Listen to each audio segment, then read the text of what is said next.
Oh my God. This is called The Devil All the Time for a reason.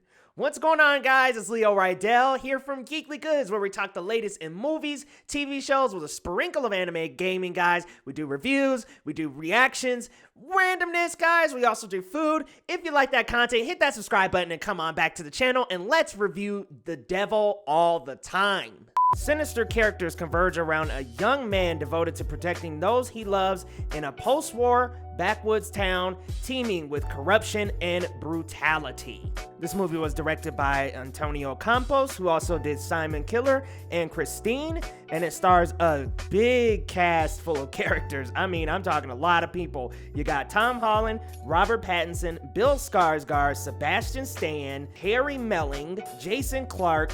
I mean, this cast is just non-stop, and that's where I want to start with, the cast.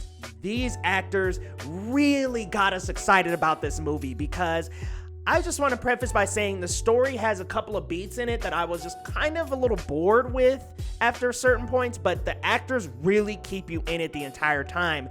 And the story starts out a little bit before the main meat and potatoes of the movie.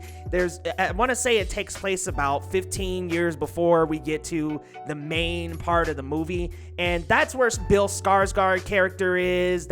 He's the dad of Tom Holland's character. So we see Tom Holland's character, Arvin, as he's younger in this, and we get to follow Bill Skarsgård's character for about the first 20 to 30 minutes of the movie, and he keeps it incredibly entertaining because it goes from him sort of being religious, having this religious background, then we learn he was in the war, and then he builds this altar in his backyard to really try to keep his family, healthy and safe by praying to God every single day. Well, unfortunately, his wife is taken by cancer, and then unfortunately, something ends up happening to him. I don't want to spoil too much because I want you to go watch the movie, but unfortunately, a tragic thing happens to Arvin's parents, and then on the other end of town, there is a little girl named Lenora, and tragedy strikes her household as well. Her dad is a preacher, but he's a pretty crazy preacher, and he just goes a little too far, unfortunately. So the tragedy also happens in that household,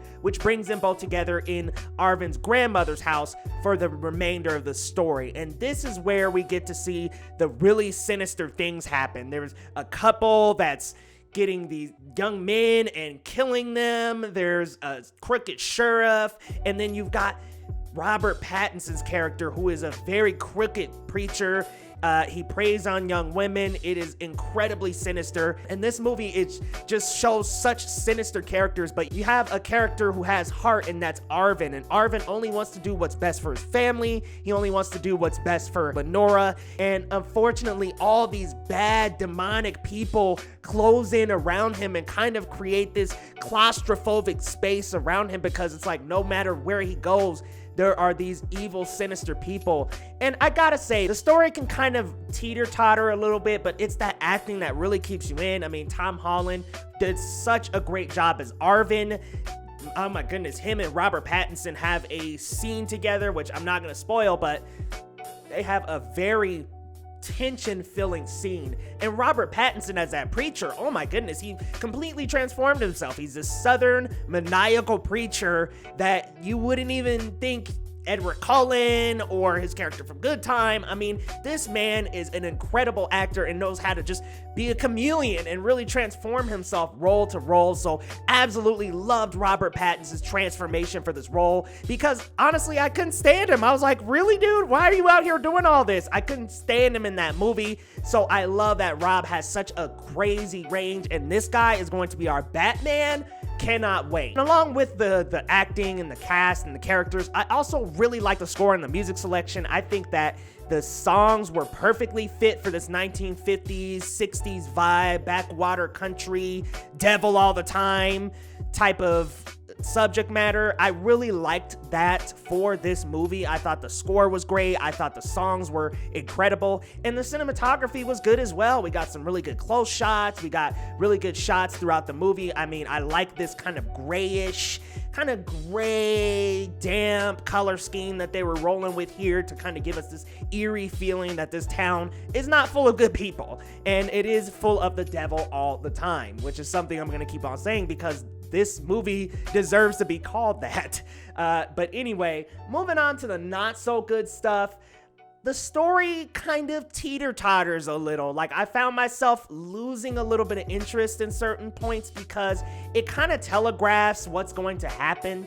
There are things in the story, like tragedies in the story that happen that you kind of already see coming just because of how the characters act and what they're doing.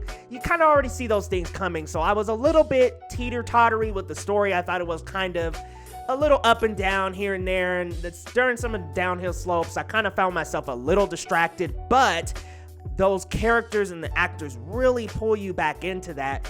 And there's a scene between Robert Pattinson and Tom Holland and a couple other scenes in the movie where I almost felt the movie could have ended right there, but dragging it a little bit wasn't too bad. Like, I could kind of feel a little bit of a drag after that scene because it felt like such a climax between Robert Pattinson and Tom Holland's characters. It felt like a climax of the story.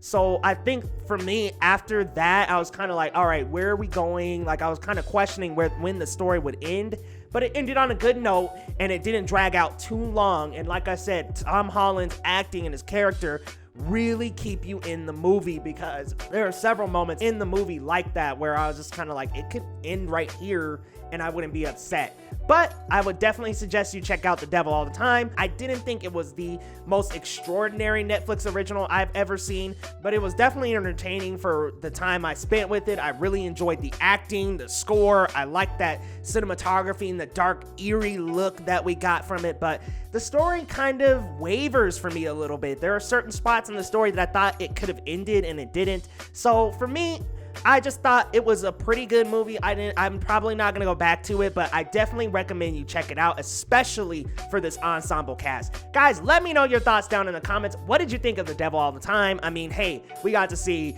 Batman, Spider-Man, and Winter Soldier all in one movie. I mean, hey, who can complain, right? But guys, let me know your thoughts, and we will see you next time on Geekly Goods.